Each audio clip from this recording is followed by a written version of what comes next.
Hey guys, my name is Tay Spokes. And I'm Zach. Welcome to Otaku Hell's One Piece Breakdown.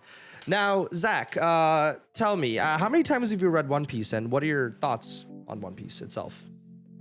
This will be my third time reading through One Piece completely, and I've watched it once. I would have to say personally that One Piece is peak fiction to me. One Piece is exactly everything that I want from a story and more.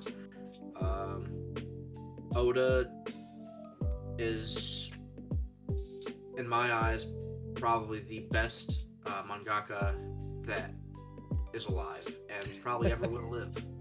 Yeah, no. And with my experience with One Piece, I've read it once now, and this will be my second read through. I tried the anime and I can't get into it. But this will be my second read through, and I feel like Oda, I can't disagree with you. I think Oda is one of the best mangakas out there. He has his attention to detail. He has good story writing. While I think I have issues with some parts of One Piece, I don't think the story ever falters, and I think that's impressive in itself. As you can, how many chapters are we in now? 68. 1068. Oh, okay. You meant No. Total. This week will be 1051. Oh wow. Okay. So yeah, he's been doing this since 97, I think. So I mean, it's impressive to keep a consistent story for so long. 2 years older than me. Jesus, that's crazy. So what we're gonna be doing is we're gonna be getting into our first arc review, which is gonna be Romance Dawn. Now, Romance Dawn starts with Gold D. Roger's execution, and it kind of sets the tone for the story as it, brings about the great age of piracy. From there, we have Luffy, Monkey D. Luffy's backstory. You kind of get a sense for his ideals. He's not really the brightest, but you get a good sense for who he is, and he stands up for what he believes in no matter what. At this point, he makes a promise to his role model Shanks that he will become king of the pirates one day, and then Shanks bestows upon him the very treasured straw hat that Luffy carries around with him for the rest of his life, pretty much, as far as we've seen the story. From there, I believe during this arc, we meet two, I guess, sort of important characters. Definitely Zoro, Zoro, who becomes the first member of the Straw Hat crew. And albeit not as important, but still I would consider Kobe, who is a pirate's aide who wants to become a Marine. Now, you were saying, Zach, that you really liked the very beginning with the Roger's execution. Yes, I do. It shows from the very beginning Oda's themes of freedom in the story, and it really hits home that even in the moments of death, Goldie Roger really dictated the entire thing. His entire execution went the exact way that he wanted it to, so that he could usher in this new age. Yeah. And yeah, no, it definitely does. He laughs as he is being executed. He's laughing. He knows he's orchestrated. Everything up to this point has been orchestrated by him. And he's essentially like the father. He's the father of piracy at this point. He's the reason why this great pirate age has begun. From this point, after this, grand setup, we're introduced through Luffy's character. And I want to say that the manga did the introduction better. In the manga, we have Luffy's backstory, where we get to know what he's about, who he is. We get to know why he is the way he is, how he got his strange powers. And then the most important of all to me is his strong ties to fighting for what he believes in.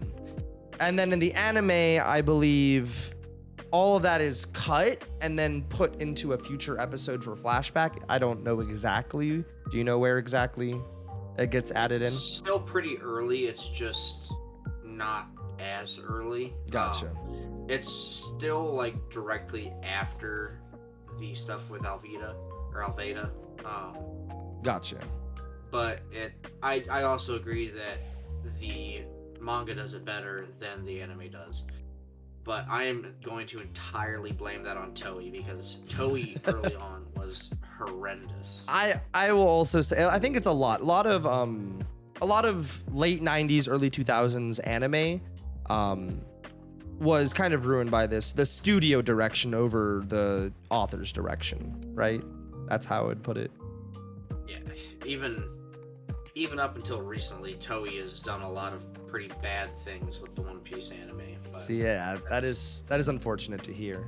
One thing that really stood out, and one thing one of the reasons why I think Oda is, like, I agree with you. He's probably one of the best, if not the best, mangaka ever. And in chapter 1, we have Luffy being rescued by Shanks from, do you know, remember I forget the name. It's not just a croc. The Mountain Bandits. No. The name of the crocodile. Well, I guess technically the Mountain Bandits. Yeah, you're not wrong. It's like I'm gonna have to go look it up later. I forget the name of it. But there's the giant sea creature that goes to eat Luffy, and yeah. Okay, well, that's not the first chapter. That's all part of the first chapter. Yeah. It was the third chapter. No. Luffy's it's a Sea King. The Sea King. Thank you. Actually, I could have gone and just looked it up right here real quick. But yeah, no. Technically, because it's a very long chapter. Okay, yeah, it is all part of the first chapter. The entire flashback is the first chapter. Yeah. Yeah, the local sea monster. Anyway, when Shanks goes to save him, when he gets his arm bitten off, he just looks at the sea creature and it flees. Now, as a first-time reader, when I first, baby Taylor read this, I'm like, oh, okay, so he's that thing was intimidated by his presence. Just classic intimidation. But on a second read through, I realized that this is, I don't want to go too much into it right now, but this is hockey. We're seeing hockey, which isn't introduced until what chapter? Like really introduced until... It's not really introduced until like 500s? Well, it's a little earlier than that, because they talk about it in Water 7. They do, yeah. In's Lobby. So still 400-ish chapters later. Yeah, but the fact that Oda really knew who. I mean, I don't think this was a coincidence. Some people say, "Oh, it's just a coincidence," but no, I think this is fully, this is hockey, and we're seeing it, like you said, 400 chapters early. Oda's a brilliant mind. I don't know how he does it. He has had everything planned, because you said he's had the ending planned since the beginning, right? That's what Oda said. Yes. It's even more impressive to think that this isn't like his second or third manga that he's wrote. This is the first thing that is his. Yeah. And he started it at, 22? Yeah, I looked up. He was born in 75, and technically it was serialized in 97, I think. 90. And that's when 97. it was serialized. He did like 3 or 4 pilots, I believe. I had to go verify that, but I think he did 3 or 4 pilots of it in the years before. And he also had the one shot of Monster, which was pretty much the beginnings of One Piece. And not only was there Monster, there was also Romance Dawn, which is 2 one-shots that Oda had published in Weekly Shonen Jump that are also the beginning ideas, at the very least, of One Piece, as well as some corresponding character designs that were slightly changed for the actual serialization of One Piece. Okay, that's pretty neat. So this was his first real manga at like 2022, and he started writing the concepts for One Piece earlier than that. So I mean, it's a brilliant mind. I don't know how I assume when I first when I first started reading One Piece and, you know, feeling how long it's gone. I thought this was a seasoned author. I thought this was someone who's been doing it for years. I thought this guy easily had to start in his like mid to late 30s. So it was very surprising to find out that he was early 20s when he started this. And honestly, I mean, to create your magnum opus as your very first and most likely only series is insane. Yeah, no, I definitely agree with that.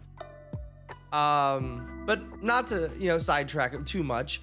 We then back to Romance Dawn itself. We are then introduced to Kobe, which is kind of, I would say, a supporting character. And I wouldn't completely cast him off his side, but he's a supporting character that we see throughout the series. And he's initially working under a pirate named Alvida. And he's working at as a pirate's aide, and he's, you know, he's this coward, he can't leave, he's too scared. But he meets Luffy, and he's, you know, in awe of how, I don't want to say dumb. I don't want to say how dumb Luffy is. Abrasive. How abrasive he's like, I'm going to be king of the pirates, you know, just you know, matter of factly. And Kobe just thinks this guy's dumb. He thinks that, oh my God, this guy needs help. But he, you know, with Luffy's determination, it inspires Kobe to leave Alvida's is it Alvida or Aldiva? Alvida's pirates.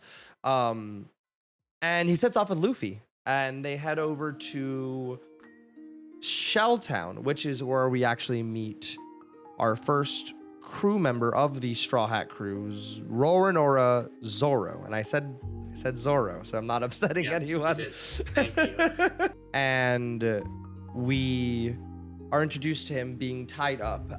He's introduced as this, you know, fearsome bounty hunter.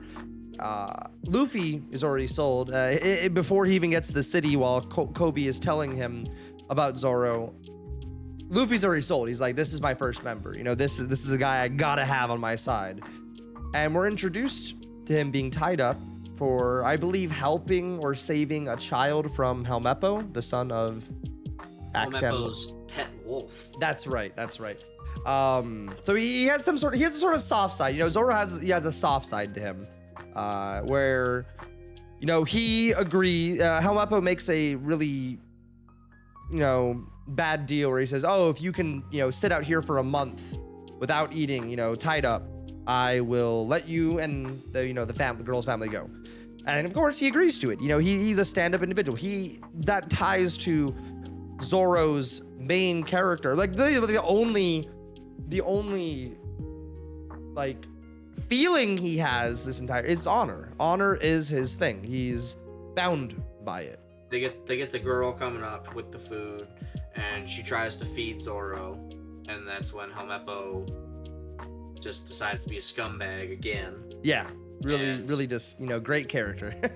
That's where they get into the hijinks of Luffy trying to get Zoro's swords back, trying to deal with Helmeppo and Morgan.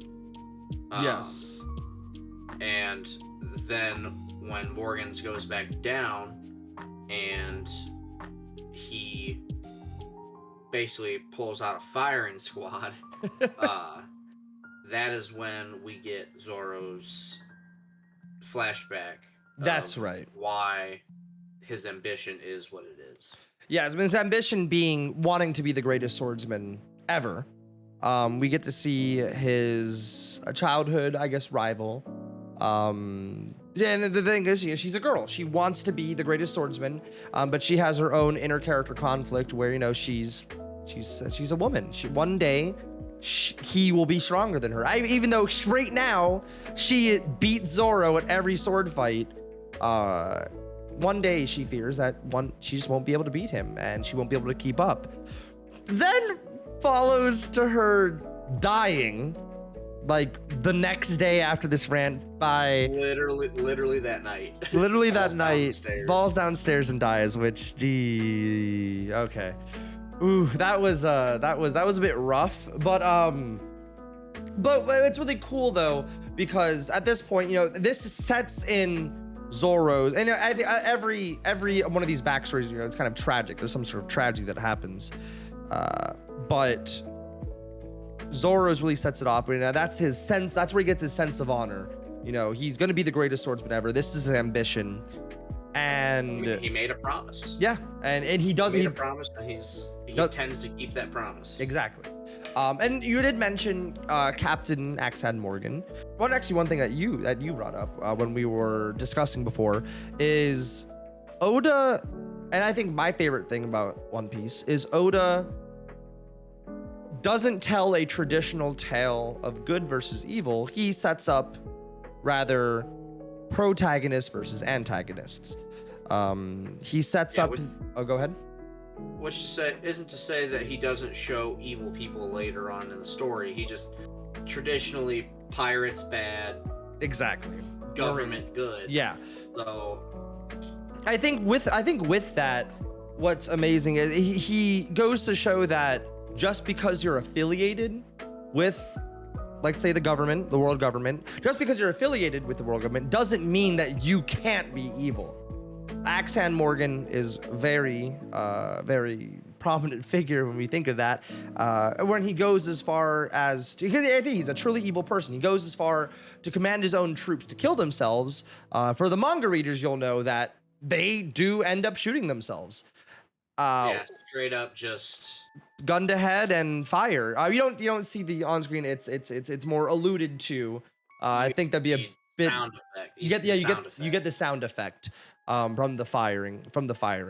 But this just shows that Morgan is an evil person, and Kobe at this point is not. You know, he wants to be a Marine. He's having his own inner turmoil because he wants to be a Marine. He left with Luffy to set out to be a Marine, and then the first Marine he meets really is this awful guy, and he has his own inner conflict. And I believe he gets into some arguments with Luffy about that's not how the government actually works. And but it's really. Go ahead. I said he is really struggling with the fact that Alvida, who he thought was just the worst, is arguably better than Morgan. the Marine. Yeah, than the Marine that he is wanting to be like. Not necessarily be like exactly like him, but he has this deep desire to be in the Marines and have the guise of helping people. Yeah, no, and I think it also goes to show that I'm sure we'll bring it up again and time again, because this is something you said in particular that stuck with me, is Oda doesn't waste characters. This is a side character that we're going to see on future cover stories. We're going to see him, I think, again in Water 7 and a couple arcs in post-time skip.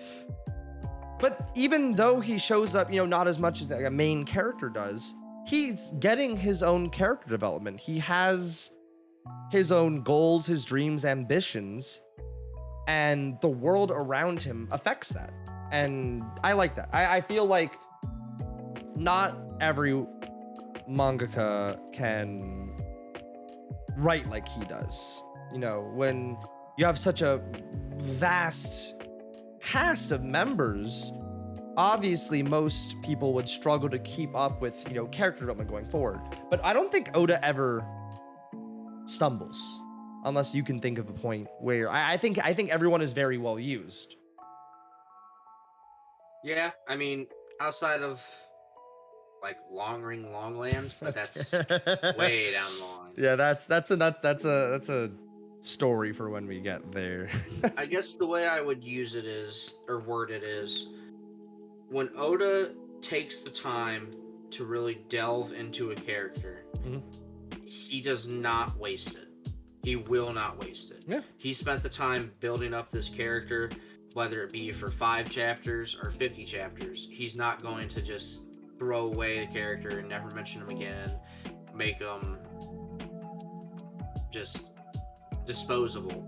Yeah. He really hits with his characters when he's essentially trying to.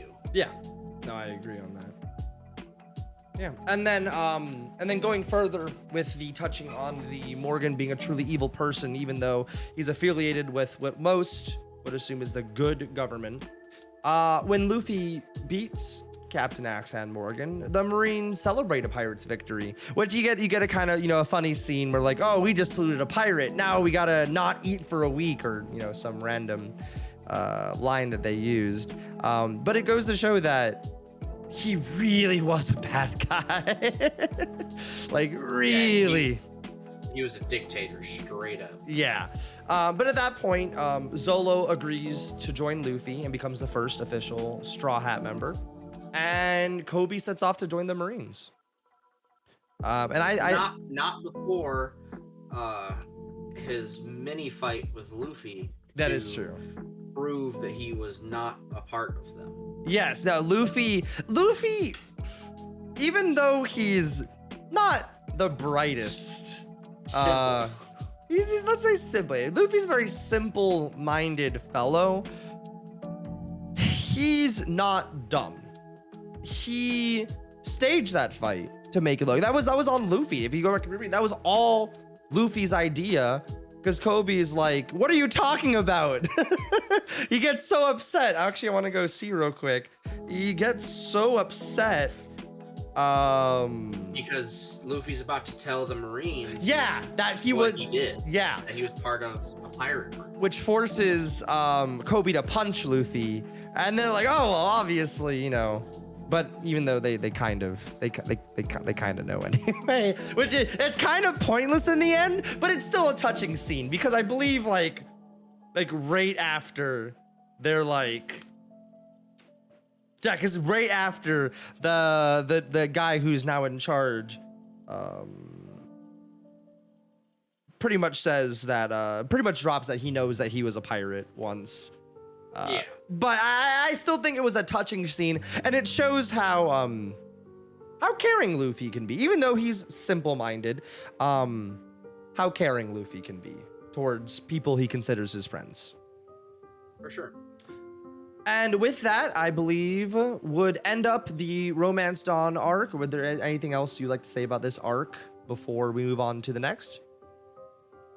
Just that Oda really loves to hit home, especially early in this story, that it's not a traditional story. Mm-hmm. And I think that's what really got me hooked from the beginning. Mm-hmm. With this story was he was doing something different, because I didn't start reading or watching One Piece at all until I was probably about 13. Mm-hmm. And so at that point, I'd already seen so many other shows that this really drew me in. Yeah, no, I mean, I agree. I didn't start reading until Little Garden. I don't know exactly. I'll have to go look up. When we get to Little Garden, I'll definitely talk about that more. But Little Garden is what initially sucked me in, because I think that Oda's good. Oda's just Goda. Yeah. So that concludes the first arc. We're gonna move into the second arc, which is Orange Town.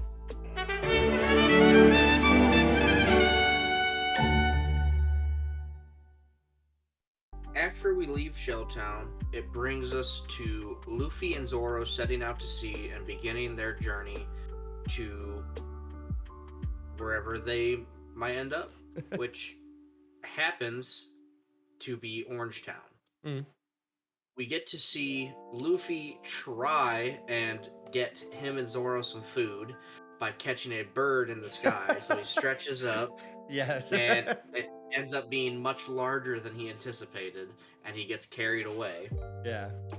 So after Zoro having a slight panic of what he's supposed to do, he stumbles upon a couple pirates who had been robbed, and they thought they were going to be able to just rob Zoro back, and he essentially says, no, you're my bitch now. You're all my bitches now. And he gets these pirates to row him to the next town, which is when we finally land at Orange Town. Mm-hmm. here, Luffy has already gotten essentially tricked and caged by a mysterious thief that we find of the name of Nami. And also the first real enemy pirate group that Luffy and Zoro are facing. There is a lot of gags early in this arc, like you mentioned, and they do feel a little forced because there's been funny moments, but it's not been one after another, just repeatedly at this point, which I can get to an extent because Buggy the Clown, his entire theme of his pirate group is a circus. Yeah. So it makes sense to an extent, but there's a lot. Yeah, I remember. It felt very forced, but I feel like it balances it after that chapter where it was just gag after gag. I feel like it balances out a fair bit. It definitely does. And once we're introduced to all these people, we delve deeper into the town and see that all the citizens have fled because of the buggy pirates. Yeah, and we get to see the problems that Luffy and Co face because of these pirates, and trying to essentially rid them of the town. Yeah. At this point, we're introduced to Nami pretty right off the bat when Luffy drops from the bird, I believe. Doesn't he crash right next to Nami? Yeah, and she is being chased by a couple pirates because she stole from Buggy again. Yeah. And she immediately, thinking on her feet, just goes, "Thanks, boss. Here you go." That's right. I really did love that, actually. I it quickly establishes she's very slippery. She's quick on her feet. She's quick with her mind as well. She knows what she's doing for the most part, it feels like. Yeah. She's never not sure of herself is a better term. And we are introduced to because at that point Luffy beats the pirates that were chasing her, and he kind of goes off with her, and she starts to give kind of the deposition of what's going on in the town, why there's no one here. And at this point she comes up again, quick on her feet, comes up with an idea to return the map with Luffy, and saying that he was the thief. No, that she wants a new boss. That's what it was. Yeah, which Luffy was not made privy to this plan. Exactly. Yeah, no, Luffy and Luffy's. I feel like Luffy was just kind of confused the entire time. He was just like, "I'm not your boss. What are you talking about?" Yeah, he straight up gets tied up and thrown into a cage. Yeah. At this point, though, we're introduced to Buggy, and he's an interesting character. I like Buggy. I think throughout the entire story, there's never been a bad moment with Buggy the Clown, in my opinion. No, he's just having a goof, having a yeah. gag And he's made for that. He's definitely made. And as we will continue to talk about this, that's the kind of that's just how he is. He is, in fact, a clown. So at this point, Zoro catches back up with Luffy, and doesn't manage to free him from the cage, but brings the cage with him, and they escape to their part of town.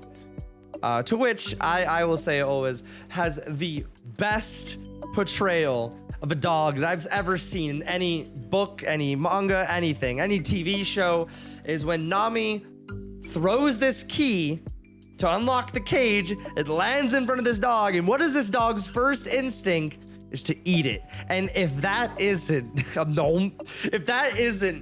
the most accurate portrayal of it, I don't know what is. But it's with that we're introduced to Chow Chow, right?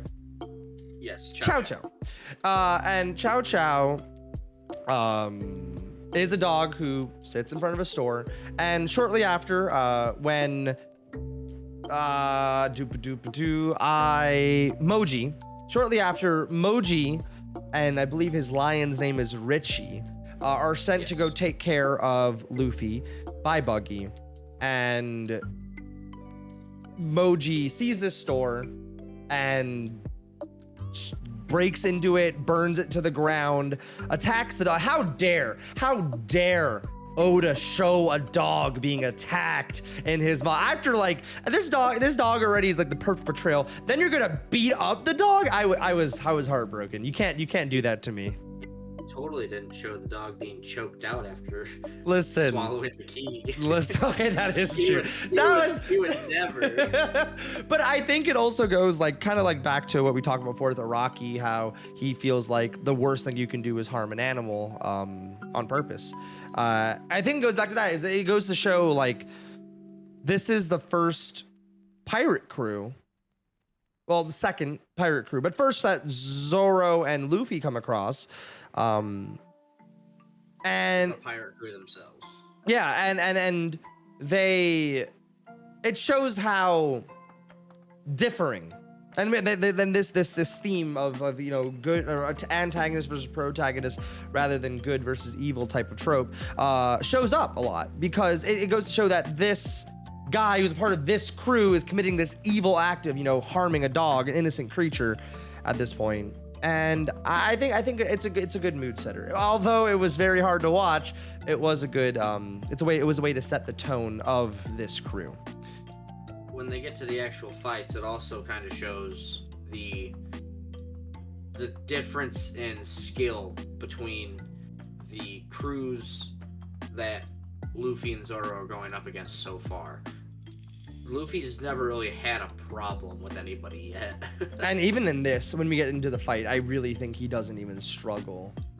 I think, and just to talk about the future, I think the first time he really struggles is Arlong. I think that would arguably be the first time he truly struggles. Unless you disagree. He struggles a little bit with Kuro? With Don Creek. Not really with Kuro. I guess yes. I guess he did suffer a bit with Don Creek. But I feel like Arlong is the first, like, it's the peak of where he first, you know, actually, I mean, he definitely his hardest battle. Yeah. In the East Blue Sun. Yeah. Which is just good storytelling to begin with, the progressional. But back to Orange Town. After the store is burned down, we do get, or while the store is being burned down, rather, we get Chow Chow's, I don't want to say Cho. We get Chow Chow's backstory, which is his owner, you know, he had the pet store, he passed away, and he sits in front of the store one day, you know, knowing that his owner isn't coming back, but guarding the store. And this is what is connected to personal treasure, which earlier in this arc, Luffy regards the hat as his personal treasure, and Nami comments, oh, is there a map? Is there jewels? What's going on? Because she struggles as a character to understand what personal treasure is. And then this entire arc goes to follow that same theme of personal treasures. We have Chow Chow and his pet store. We have, go ahead. The mayor with he comes to the realization that the town and its people is his treasure. Yeah. And the mayor, which it was Boodle. What'd you say? His hair's shaped like a poodle. I hate that so much. I hate it. It is. But the mayor meets up, tells the backstory. We get these themes of personal treasures. And it actually kind of, you know, slightly helps Nami's character growth as she starts to understand what these people are fighting for. We get our first look at Luffy, like, in a serious moment. He's upset. He's bothered. He's angry. Yeah, he's not okay with, you know, as he considers himself a pirate. I'm sure he's aware that other people are gonna have different ideas of what pirates are. Obviously, he was very influenced by Shanks and his ideals, which in a bit we'll talk about when we talk about the backstory.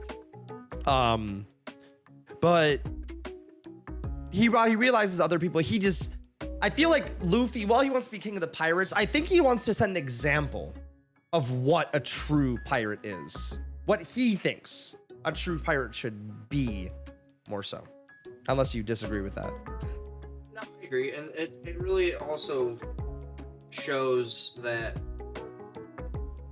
yeah, the different ideals, like what someone thinks should be a certain way, not everybody's going to think should be the same exact way. Yeah. It really helps build the world that there's all these different upbringings and ideals that all these different people have. It's not just cookie cutter, oh, we got to do this to be a pirate.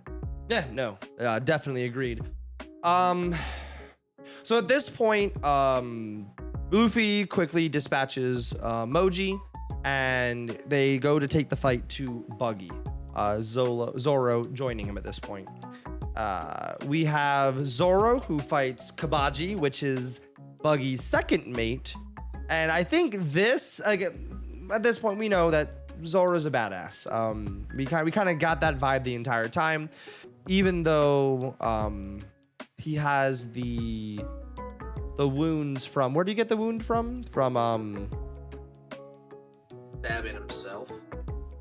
No, he had wounds prior to that because he then stabs himself again, I thought.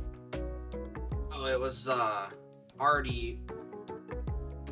Yeah, he does have a wound from something. Okay, we're gonna why can't I think of what it is?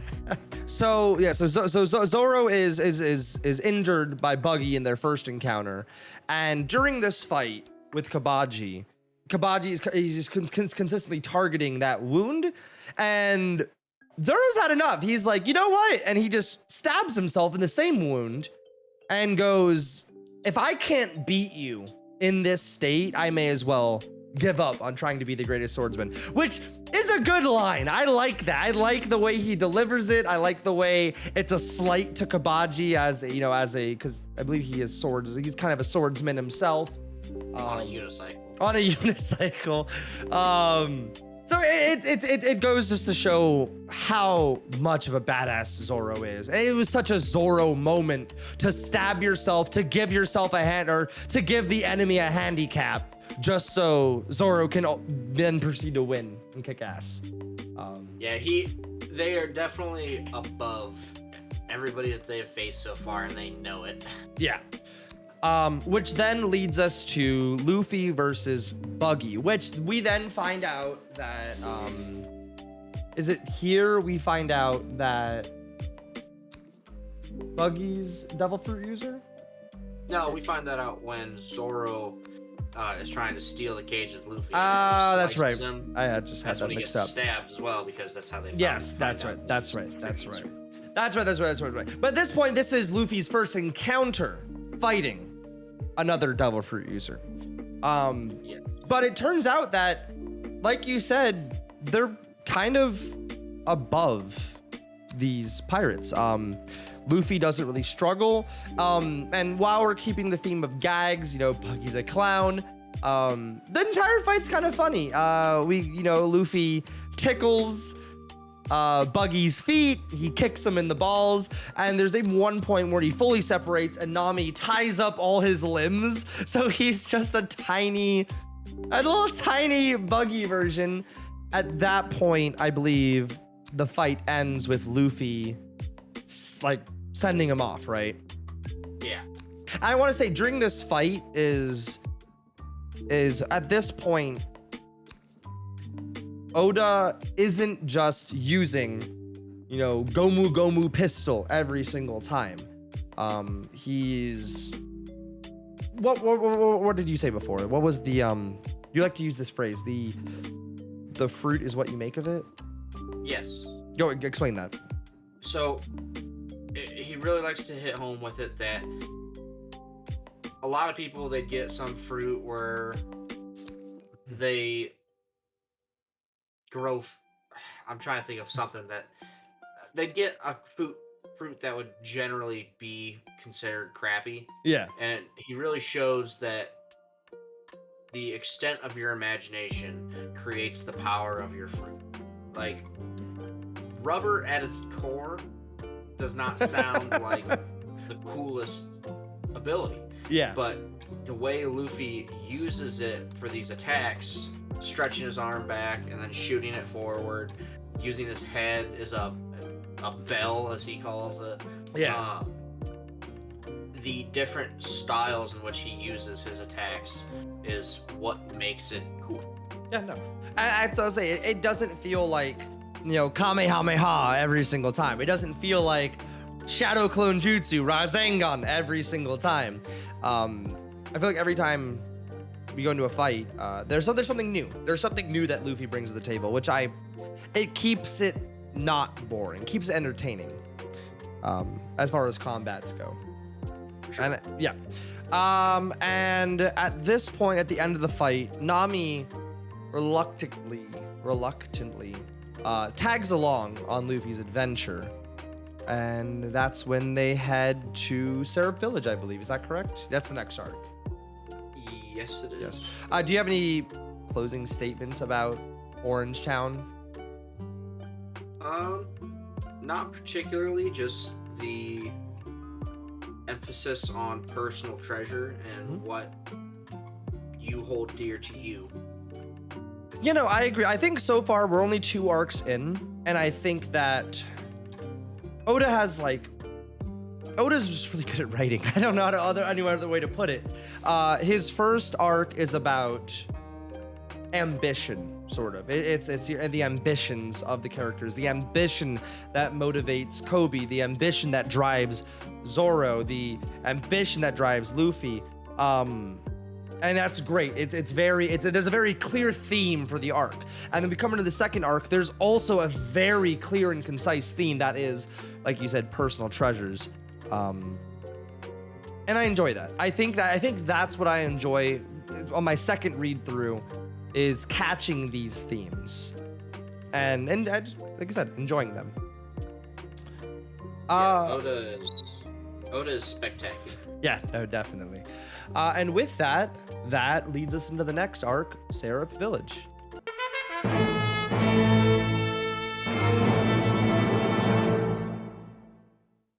So, with their new navigator that is joined, Nami, the Straw Hat crew goes ahead and makes their way to a uninhabited island called, I don't remember what it's called on top of my head. I think it's just an unnamed island that has a bunch of weird creatures on it. I don't if you can help me while I'm explaining. And they meet a very strange man named Gaiman. And that chapter it's a one chapter. It's kind of weird. Where Gaiman is used as a way to just tell about the Grand Line. It's just for deposition at this point, which I don't mind. It felt weird reading it the second time through and realizing how off it felt. But, there was really no other way to I feel like there's no real way to naturally get that content in there. So it was done the best it could. From there, they leave Gaiman behind and they make way to Syrup Village in search of a new ship to take them through the Grand Line. At this point, they meet the son of a pirate named Usopp. And Usopp's known as Usopp's a big analogy for the boy who cried wolf. I don't think Oda is ever shy to really get into where these things come from. We can talk later about Chopper as well. But Usopp's this liar. He runs through the town, he lies, tells pirates are coming. He has his reputation. But he also has the reputation to tell these lies to one of his friends, Miss Kaya, who is an orphan. Her parents died recently. She's rich.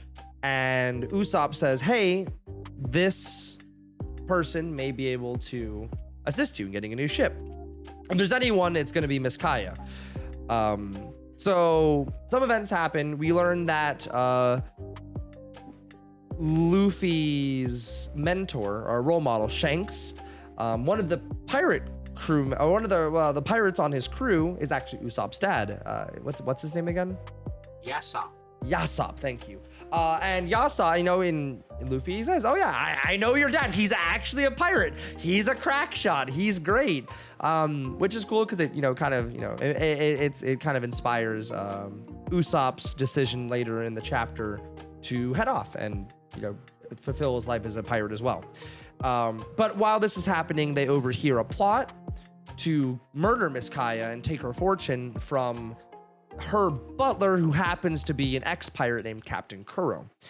At this point, they do get into a fight. After stopping Kuro, Kaya gives the Straw Hat crew a ship, and they ask Usopp to join the crew, which he accepts. Now, we both agree this is probably the weakest arcs of the ones we're covering today. Yeah, it definitely is. The motives behind Kuro, while they are the strongest of the people that we faced so far, the whole arc itself, I think, suffers a little bit, in my opinion, from Usopp. But I know you like Usopp. I do. I really do. I like his character growth more so. But like I would say, even though this is the weakest, I definitely don't think it's bad. I definitely don't think it's a bad arc. I think the themes we're introduced to, and one thing I want to talk about is Oda's attention to detail. He still shines through on some of these. It just happens to be the weakest story-wise. Yes. To which we can mention the attention to detail. At one point during this, because we both don't have a lot to say about Syrup Village, really. But one of the things we do want to say is at one point, I think it's Django, because Django is his first mate. Like I said before, he's not afraid to, show where he comes, show what he's referencing. Django is very much supposed to be Michael Jackson impersonator, essentially, right? Yeah. And he's Mike Jackson. And Django, I think it's Django who mentions that Captain Kuro has a habit where he doesn't touch his glasses. And you notice it sometimes. I didn't realize how much. I went back and screenshotted and checked. But whenever he pushes up his glasses, he always uses his palm rather than his fingers. They do a little explaining on why. And then when he says that, I went back and I'm like, there's no way. There's no way that every single time I actually kept up with that. And yeah, no. I think it was like 20 plus. I think it took 20 plus. He's almost closer to 30 screenshots of Oda keeping this consistency that you don't see in a lot of manga at times. Little consistencies like this. It's nice to see. It's nice to see someone sticking to a plan, sticking to their story. But further than that, I think my favorite thing I didn't notice in my first read, but I did notice this time, is we get to see Captain Kuro's backstory, which tells a tale of him being a pirate and him getting bored of it. He's tired of being chased. He has all these genius plans. He's a strategist. And he has this grand plan to hypnotize, because that's what Django's ability is. He hypnotizes people. To hypnotize a random pirate and say, hey, you're Captain Kuro. And then hypnotize a random marine and say, hey, you captured Captain Kuro. But this is where the details shine through. And where it really just starts to connect this grand world that Oda has made is the marine. But plainly, the marine that turns in this fake Captain Kuro, that bases his entire military career off this fake encounter and capture, is none other than Axe Hand Morgan. Dun, dun, dun. And I cannot tell you, on my second read, I think I messaged you immediately. On my second read, though, it blew me away because he made an offhand comment, and he's like, oh, you speak well for a marine with a broken jaw. And it stuck out to me. I'm like, broken, have I seen anyone with a broken jaw? And then I went back, I looked at Captain Morgan, I looked at him, and then I looked at the anime. And the anime, they have the same hair color as well. And that's really what sold it. I'm like, holy shit. That's Axe Hand Morgan. His entire military career is based on a lie. His entire, the way he acts, how arrogant he is, that's not military leadership. And that's because he's not military leadership. And Oda does confirm that it is Axe Hand Morgan in an SBS a couple Gotcha. Baratie age. Gotcha. So I was blown away because I was like, you don't get these kind of these interconnecting stories like this. You don't get these often. I can't think of another manga that has this level of how intricate it is.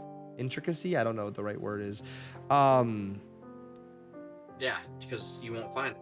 You won't. It's very well done. His attention to detail is spot on. I think it's the best. I know there are some other authors, mangakas out there who have attention to detail. I think the second best out there, or at least for as far as consistency and attention to detail, would definitely be can't think of her name, the girl who did Full Metal Alchemist. I think that's another one. You have it right there. What's her last name? Arakawa. What is it? Arakawa. Arakawa, I think, is on the same level, nearing Oda, on the level of consistency that she has in her stories. Because I think I don't like a lot of anime. I'm very bored about that. But one of the few animes that I will put 10 out of 10 and I really enjoy, and I will always enjoy, will be Full Metal Alchemist Brotherhood, which is pretty much a 1-to-1 copy of the manga. And it's probably the most consistent, but you don't get this level of consistency often, is more my point. I can't. Can you think of any others that are that consistent? I can't. I mean, Chainsaw Man. I will say that, but now, and my rebuttal to that, even though Chainsaw Man is one of my favorite manga, that is no. It's only 99 chapters. It's 97. Or yeah, 97. It's only 11 books. Full Metal Alchemist has 27 or 28. 27 or 28. But yeah, it's longer chapters. Yes, that is true. But Oda's on what book now? Almost 100 books. I think it's 99. Well, 99 is out in English finally. Yes. But up to he's way past 99. Yeah. So to have this level of consistency as your first, again, back to what you said earlier, as your first manga, 100 books in, it's just unheard of. You don't get this level of consistency. He is correct. He is. He really is. Now, apart from that, there's not much to talk about this arc, but I do like how this is what you were mentioning a little earlier. This is another pirate, right? We've had Alvida, who we really didn't get a lot about. We've had Buggy. We've seen Shanks's point of view on what a pirate is. We've seen Luffy's, and we're on another one whose ideals of what being a pirate is different. The pirates themselves, the crew. I know you don't like some of the designs. Oh, I hate the Neoban brothers. Yeah, so I know you hate them, but in that hating, they're unique. Every pirate crew has its theme. Every person in that crew that is named has their own sense of individuality. Nothing feels rehashed. There are, I will say, I can say confidently, I think, up to where we are currently in the manga, nothing gets rehashed. I don't think there's any pirate leader that feels the same as another pirate, unless even up to where I'm at, which is current. Yeah, with 50. Yeah, there's no Oda. Oda does very well at writing unique characters and making sure they all feel different. They have different ideals, motivations, likes, dislikes, what they believe in at the core of what being a pirate is. It's all different because Captain Kuro has, well, Buggy, for instance, to an extent cares about his crew. even though he used Kamaji as a shield. Not Kamaji, Moji as a shield. He cares about his crew for the most part, where Captain Kuro literally planned on killing everyone from the beginning. His crew. 100% he did. Yeah. So you get the sense that everyone's different. And I believe the final thing for this arc is Usopp's backstory. And not really Usopp's backstory in itself, because it was rather short. Like we have the theme of it being tragic. His mother dies, his father's gone. And why he lies. But more of the placement of the backstory. Now, another thing that Oda does very well is, like I said, is story writing. It doesn't feel like a cookie cutter adventure where, oh, Luffy's collecting people. It goes, oh, he meets the person, they tell the backstory, they resolve a conflict, they join. This is the second crew member now. We met Zoro, where we met Zoro. He told the backstory, they had the conflict, they joined. On this one, it's and with Nami, I guess, we just meet her and our conflict resolves. We skip 2 arcs and then we get her backstory. Yeah. And then for Usopp, it's we meet, we have a conflict, you join. And my favorite part is the backstory comes at the end. And it's not told directly to Luffy, it's more told to the reader. It's told to Kaya, but it's meant for the reader to understand, Usopp's, known as, a coward, a liar. But there's a reason. There's a reason to that. And I like that it isn't just a cookie cutter adventure. Gathering, it doesn't feel like it's just gathering shipmates in the same fashion every chapter or every arc. It's also wild to me that his mom died when he was super young. Mm-hmm. His dad wasn't there, and so everybody just left him in this house to fend for himself. Yeah. They just said, okay, well, have fun. Listen, Syrup Village may not be the best, okay? They weren't around for a long, but Usopp's pirates, when they disband, like I felt for Usopp, that was more emotional than his mom dying. I feel like it was. Honestly, Usopp Pirates disbanding was probably more emotional than his mom dying. But like, you see the set,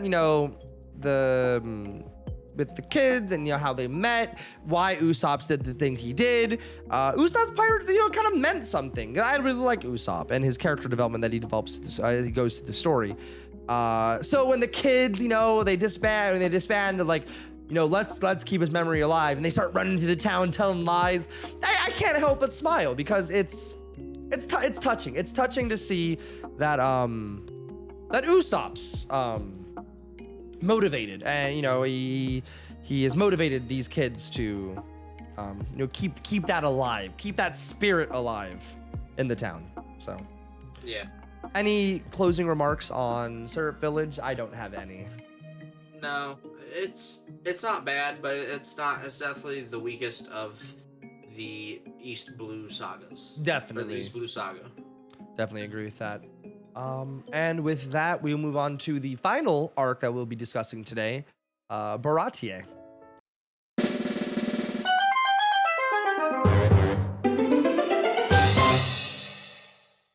Following Syrup Village, we get to see the new crew members, Usopp and Going Merry, on their first expedition as the Straw Hat Pirates. We see them make their Jolly Roger, we see them trying out their new weaponry, and we see them already getting into trouble with their new weaponry. They blow up a rock that they find out afterwards contained the bounty hunters Johnny and Yosaku. And while they're trying to figure out why Yosaku is sick, obviously Nami knows that it's scurvy and tries to fix it right away. Yeah. A marine ship sails by containing the Lieutenant Full Body. Mm. And he says he's off duty, he's not going to attack, and then in typical stuck-up marine fashion, as soon as he passes by, he decides to fire a cannonball to try and sink the ship. Yeah. Where we get to see Luffy blow up into his balloon man and bounce the cannonball away. Where it hits the floating restaurant on the sea, Baratie. Yeah. Because of this, Luffy goes in apologetic, trying to make it right. Because that's not who Luffy is as a person. Yeah. He's not just to destroy it and Run be away. on his way. Yeah. And they find owner Zeph, who is injured because of he was in his quarters where the cannonball hit. Yeah. And he sentences Luffy to a year of choring around the restaurant to pay for the damages done. Yeah. And he looks Zeph straight in the eyes and says, "No, that's too long. I'll do a week instead." Oh, it's the same energy. We didn't talk about it. It's the same energy as one boat. Yeah, one boat, please. It's the same energy. Luffy. And so obviously there's not really a resolution to that there. There's just 1 year. No, 1 week's gonna do fine. Yeah. And we get to see Luffy start trying to do chores around the restaurant and obviously failing at all of them massively because he's an ape and doesn't understand how anything actually works. Yeah. Oh god. And then we get to see we're introduced to the assistant head chef who's named Sanji. He's a big ladies guy. That's Sanji. That's his character. That's it. But then we do get to see a little bit deeper once a pirate shows up by the name of Gin. And he's starving to death. He doesn't have any money to pay for food, and a lot of the other chefs are trying to kick him out. Yeah. Well, they end up kicking him out, and while he's about to starve to death out back, Sanji goes and gives him food. Where we see Luffy watching him and just smirking because that's what he wants on his crew. He wants good people above anything else on his crew. And it's really the beginning of where this arc gets to get deep. Yeah, no, I agree. I think that was definitely where the moment where Luffy was like, "That's it." Yeah. And I mean, literally, it wasn't. I'm going to make. He is a part of my crew. That guy is my cook. No ifs, ands, or buts. Luffy makes the decisions. Yeah, and then from there, we're introduced to the Dawn Creek Pirates, right?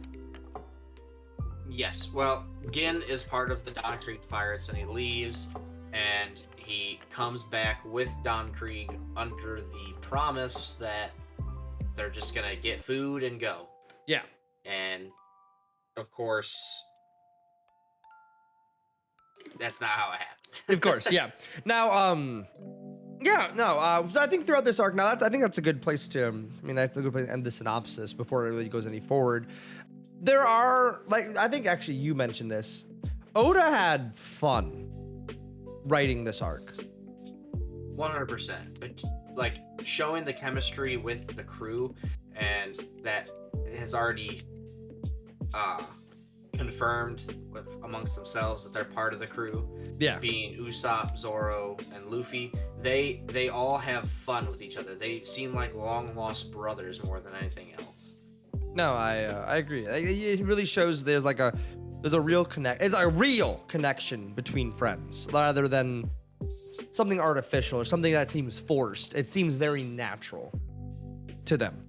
They seem like they've known each other forever. What were the panels? What were the ones that you're? Zoro's making fun of Luffy for being an errand boy. And Yeah. you just see Luffy pick a booger and put it in Zoro's drink, thinking that he's gonna drink it. Yeah. And Zoro immediately just grabs this drink and tries shoving it down Luffy's throat, saying, "You're drinking this." And Luffy's choking on his own booger, "How could you do this to me?" And he's like, Yeah. "You did it first." Exactly. And then what was there's one other one I know. It was Sanji was falling head over heels for Nami, and Usopp was basically like, "Well, what about us?" And he was like, he basically told Usopp to get bent, and he's like, "Oh, you want to fight, huh? I won't pull any punches for you. Zoro, get him." No,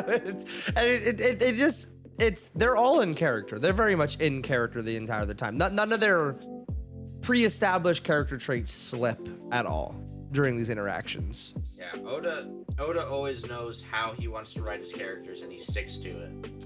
Yes.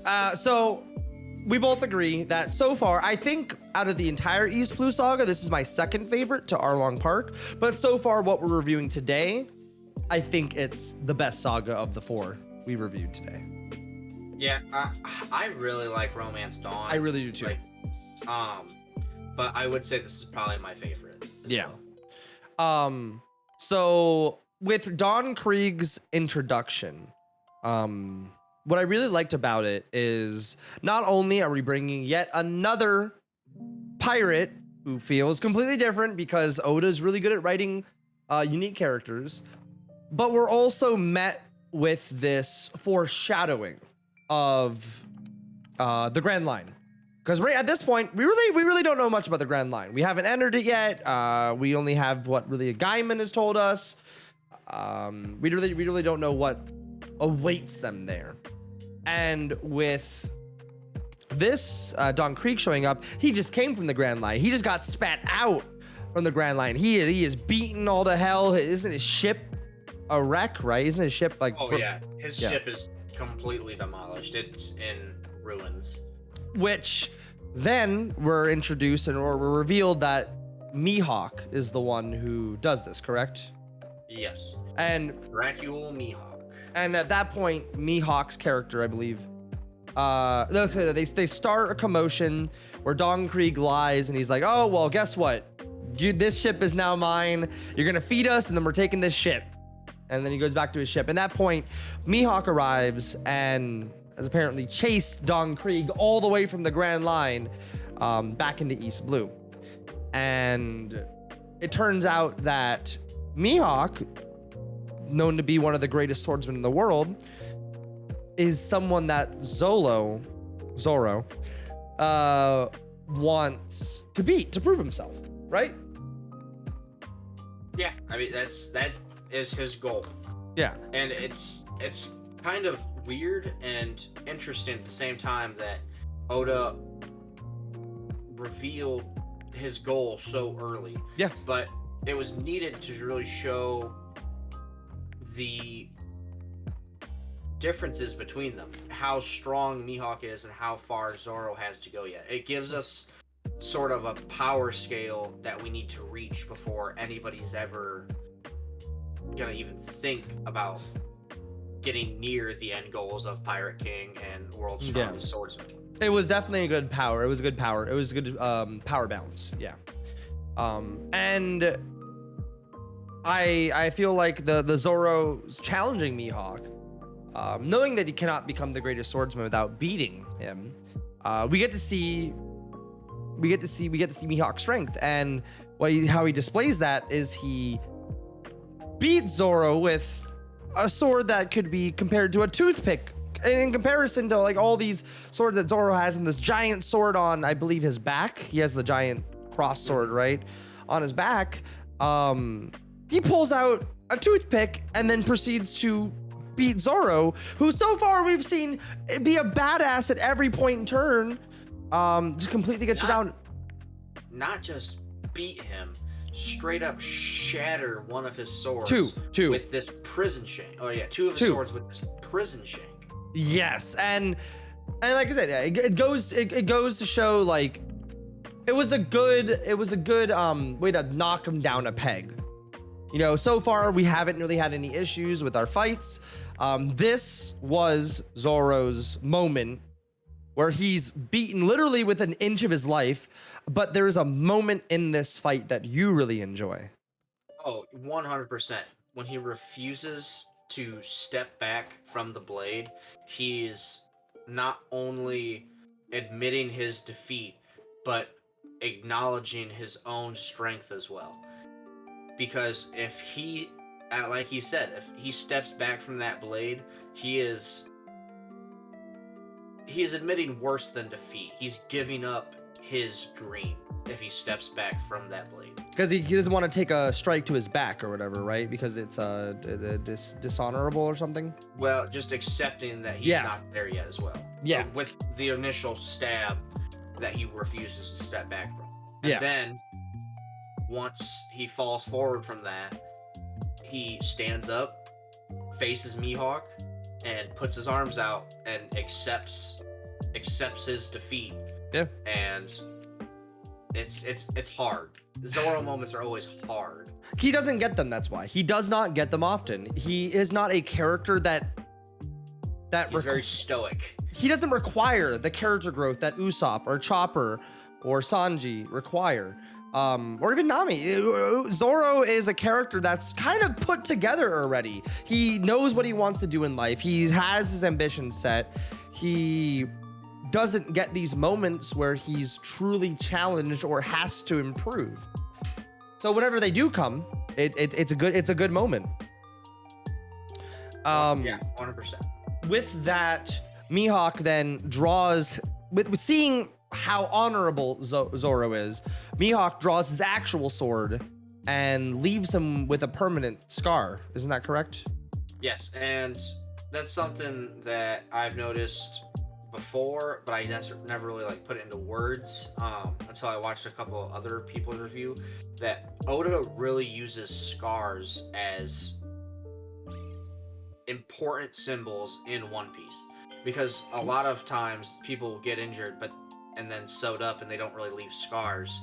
But when it's an important thing, Oda incorporates a scar into the wound for the character, such as Luffy's eye scar. Yep. Zoro's now chest scar. But there's no visible scars from any of the times, like from the buggy battle, where Zoro gets stabbed there, Luffy gets cut. Whatever. Like there's not scars from that. They heal up fine, and Oda really symbolizes the importance when he shows that something has scarred them. You know, I definitely agree on that. I didn't really think about that at all either until you just brought that up.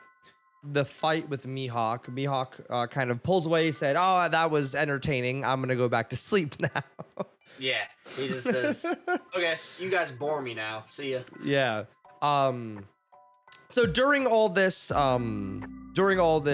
commotion, Nami is on the ship with Johnny and Yosaku, and they're going through these bounty lists, and Nami pauses on one of them and really just looks at it for a while, and she then does something that I wasn't ready for, and she pretends to be changing, and she kicks Johnny and Yosaku off the ship and steals the Going Merry. And leading up to another part that we're gonna talk about soon with Gin. Is it Gin or Jin? Gin? Gin. Gin, yeah. Just not Jin. Not Jin. That's For alcohol. Gin. But for she's, while she's acting in character, this act completely catches me off guard. I wasn't ready for it. Even though she said, you know, she was reluctantly joining, and she said that, I'll go as far as, you guys take me, and I need you guys. But she really just stole the Going Merry. I was not ready for that so soon. Which, I mean, that because of when she's sailing away and crying, that story is not resolved, which we get a pretty quick resolution to it, but it's not resolved. Definitely. Yeah, then that's the thing, is it goes back to like I said before, the Oda storytelling and how everything's not a cookie cutter placement. She's still going through her joining the crew arc. It hasn't happened yet. She has a conflict that has not been resolved yet. We don't have her backstory.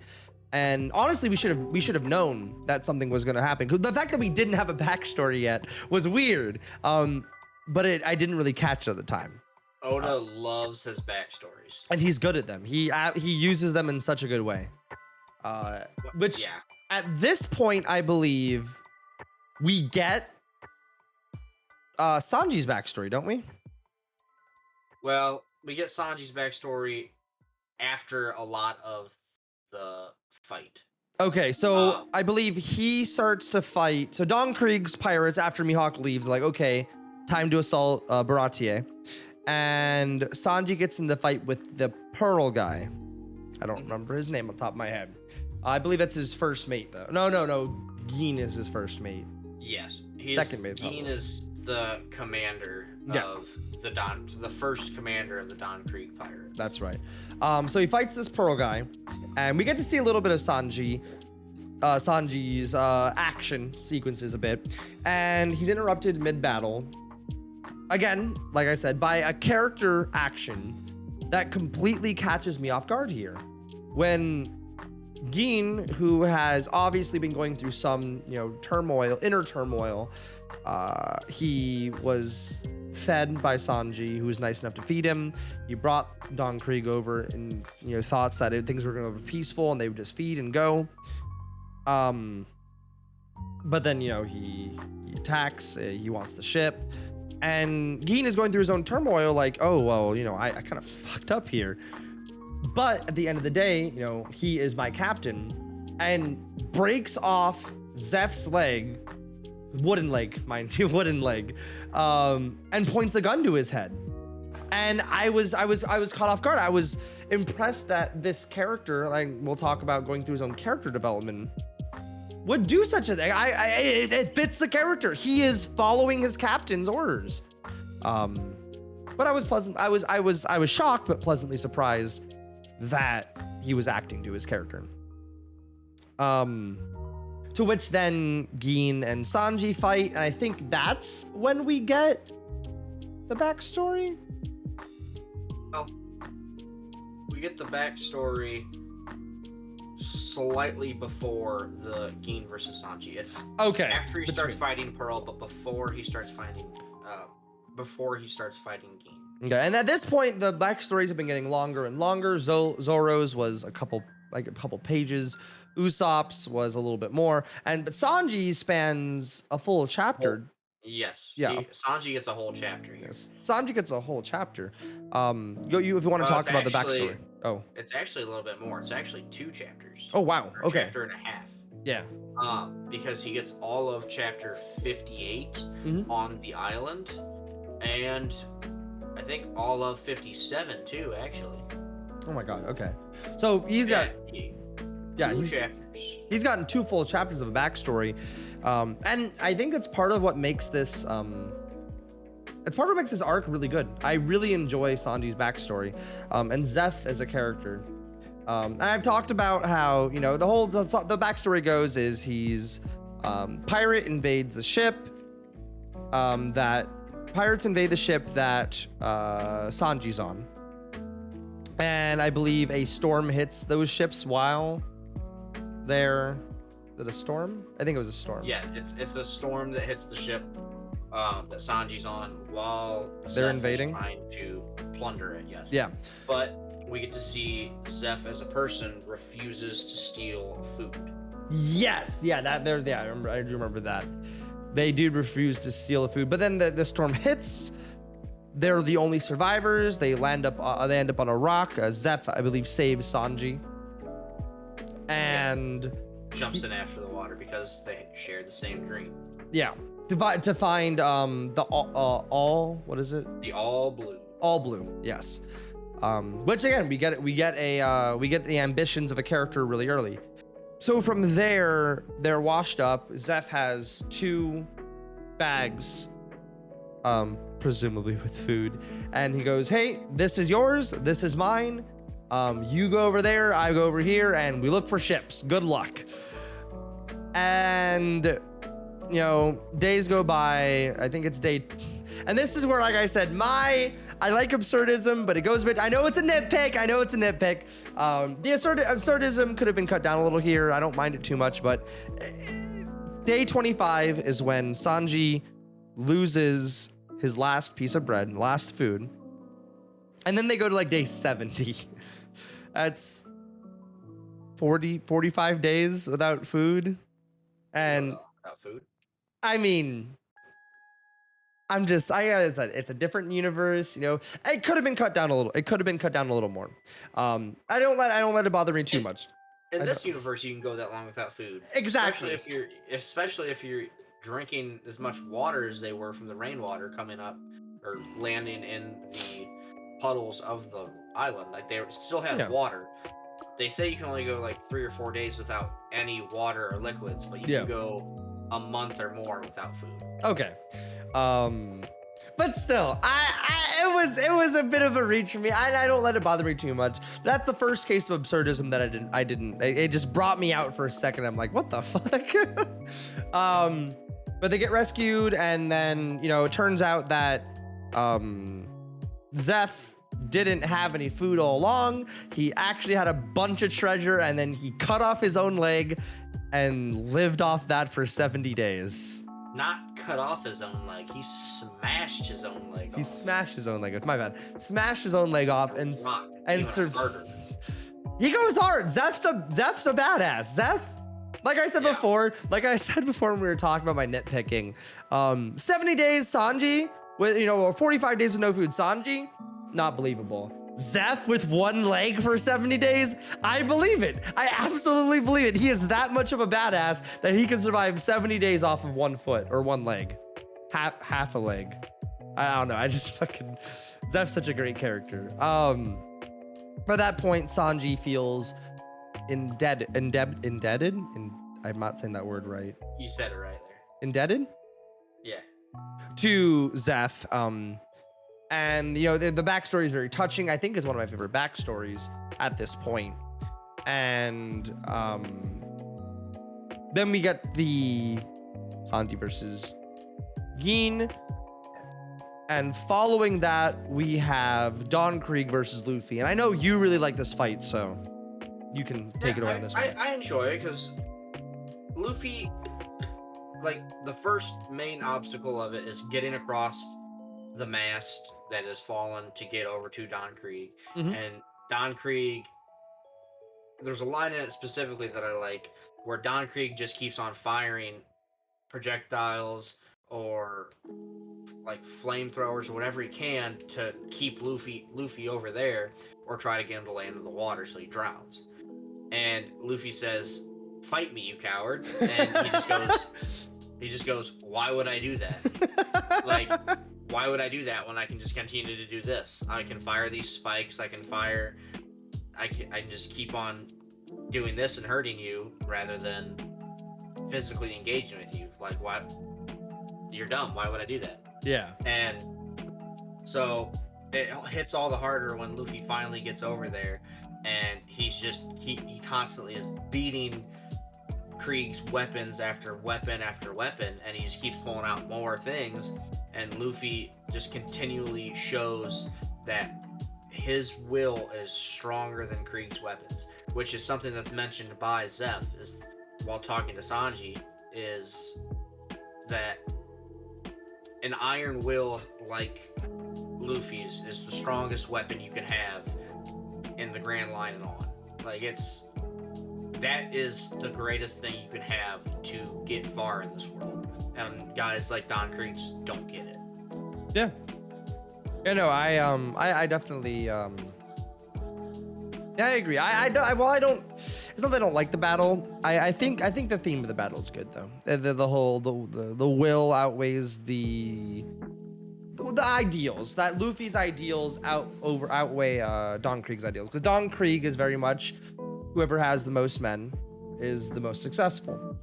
But Luffy, I don't think Luffy has ever thought like has never thought like that. Luffy is. No, from the very beginning, Luffy says, "I want 10 crew members. I want 10." That's from the very. I need a musician. Followed by, "I need a musician." I feel like that's good. It shows the quality over quantity. Oda does a really good job in every arc showing foils for every character. Yeah. And continuing to show different foils for Luffy. There's still foils for Luffy, but each one's in a different way. Yeah.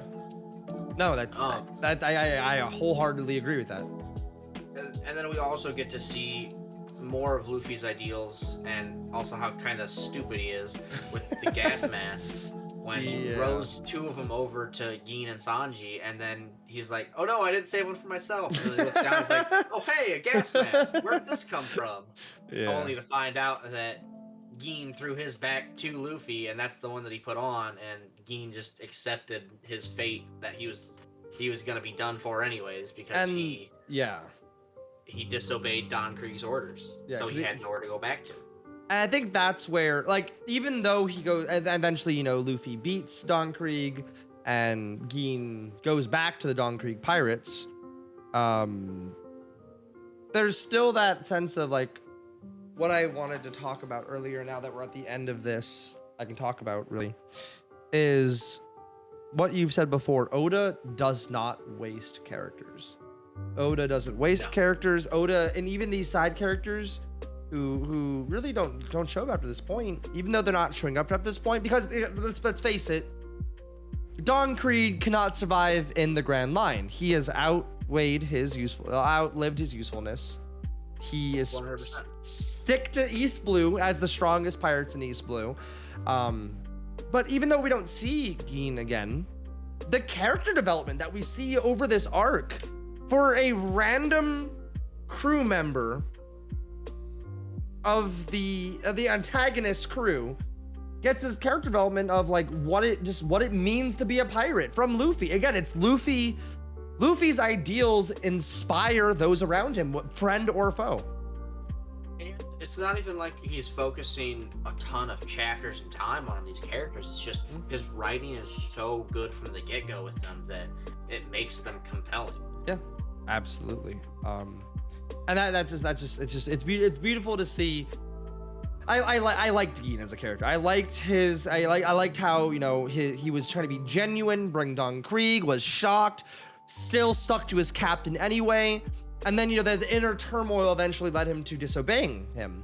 But even though, you know, he was kicked out, you know, you're no pirate of mine, and fine, you know, he goes back to Don Krieg anyway, because I think in his heart, he feels like he can change him. I feel like in his heart, he feels like he can change the Don Krieg pirates. I have a lot of respect for Gin's character. It's very well written. He is a very good character. Yeah.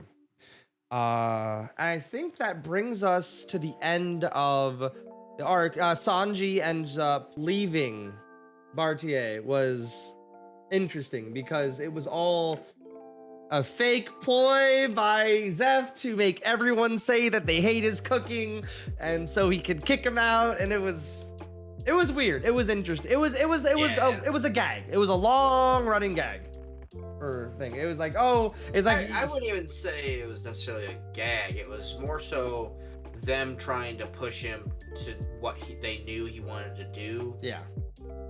But he still feels that he had that debt that he had to pay to Zeph. Yeah. Which Zeph obviously knows the worst way he can repay that debt is to not follow his dreams, which is why he pushes him to go with Luffy to sail the seas, find the All Blue, become the Pirate King, just to do everything that he wishes he could do. Yeah, no, that's it was a good send off for Sanji, and joining the pirate crew. But at this point, Nami's gone with the ship, and they're like, huh? So Johnny and Yosaku end up saying, hey, I believe one of them went with or followed her, I believe. Yes, they both followed with Zoro. Yes. And then one of them went back. Came back in a fish's mouth. That's right. That's right. And they took Sanji's ship. Yeah. To follow where they followed Nami to. Yes. So they followed. They came back. They bring and they say, hey, Nami stole your shit and betrayed you. And that's kind of where we leave off of that cliffhanger of, you know, like, holy crap.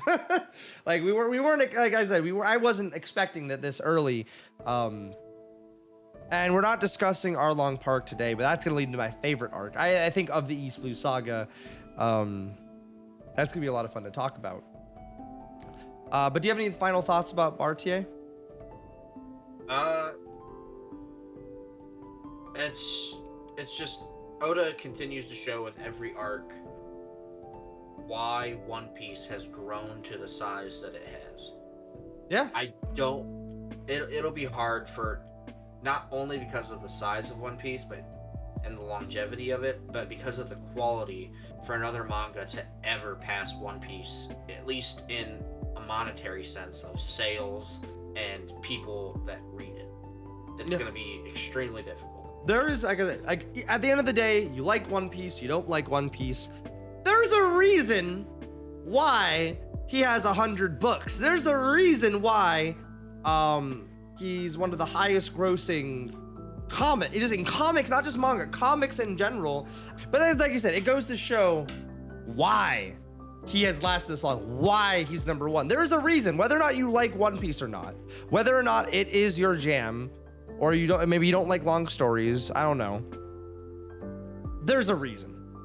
It's plain as day. If it was not good in some sense, he wouldn't have 100 books. He wouldn't have number one in sales. He just wouldn't.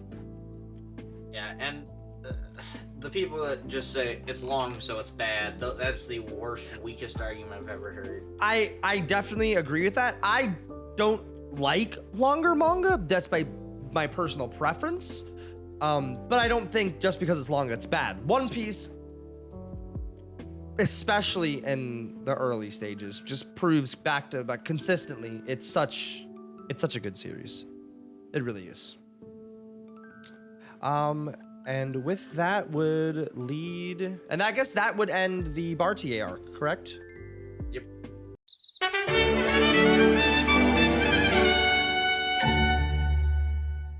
Okay, so that is Otaku Hell's first episode of our breakdown of One Piece. My name is Tay Spokes. And I'm Zach. And we'll catch you next time.